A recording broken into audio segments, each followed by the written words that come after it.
ভারতের বলয় থেকে বের হয়ে দেশের অবকাঠামো প্রকল্প বাস্তবায়নে চীনকে দেখতে চান নেপালের প্রধানমন্ত্রী কেপি শর্মা ওলি। রয়টার্সের খবরে বলা হয়, ৩ ডিসেম্বর মঙ্গলবার বেইজিং সফরে গিয়ে এই বার্তাই দিয়ে এলেন কেপি শর্মা ওলি।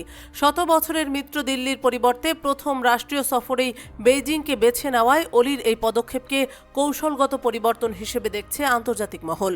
নেপালের প্রধানমন্ত্রী ওলি চীনের প্রেসিডেন্ট শি জিনপিং এবং প্রধানমন্ত্রী লি ছিয়াংয়ের সঙ্গে বৈঠক করেছেন।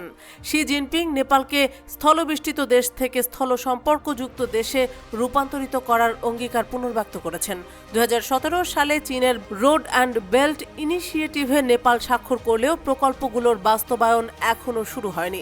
কিন্তু এখনও নেপালের আন্তর্জাতিক বাণিজ্যে চীনের চেয়ে ভারতের দখলই বেশি। যেখানে কাঠমান্ডুর আন্তর্জাতিক বাণিজ্যে দিল্লির অংশ প্রায় ২/৩, সেখানে বেইজিংয়ের মাত্র ১৪%।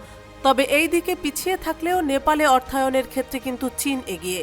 বিশ্বব্যাংকের তথ্য অনুযায়ী নেপালে চীনের অর্থায়নের পরিমাণ ৩১ কোটি মার্কিন ডলার, যা ভারতের চেয়ে অন্তত ৩ কোটি বেশি। চীন নেপালের দ্বিতীয় বৃহত্তম শহর পোখারায় আন্তর্জাতিক বিমানবন্দর নির্মাণে ২১.৬ কোটি মার্কিন ডলার ঋণ প্রদান করে।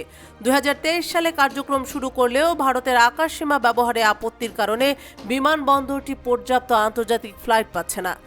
২০১৬ সালে প্রথমবারের মতো নেপালে প্রধানমন্ত্রী হন ওলি। তখন দেশটির ওপর তেল অবরোধ আরোপ করে ভারত। ভারতের এমন পদক্ষেপের পরপরই চীনের সঙ্গে জ্বালানি তেল সংক্রান্ত চুক্তি স্বাক্ষর করে নেপাল।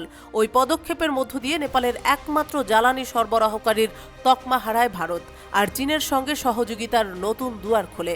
এরপর থেকেই নেপাল চীন সম্পর্ক গভীর হতে থাকে। ভারতের নির্ভরতা থেকে বেরিয়ে চীনের সঙ্গে আরও বৃহৎ পরিসরে কাজ করতে চান ওলি।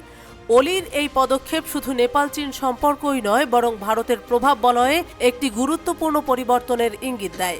ভারতের সঙ্গে ঐতিহাসিক সম্পর্ক থাকা সত্ত্বেও চীনের দিকে নেপালের ঝোঁক আন্তর্জাতিক বাণিজ্য ও আঞ্চলিক রাজনীতিতে নতুন গতিপথ তৈরি করতে পারে।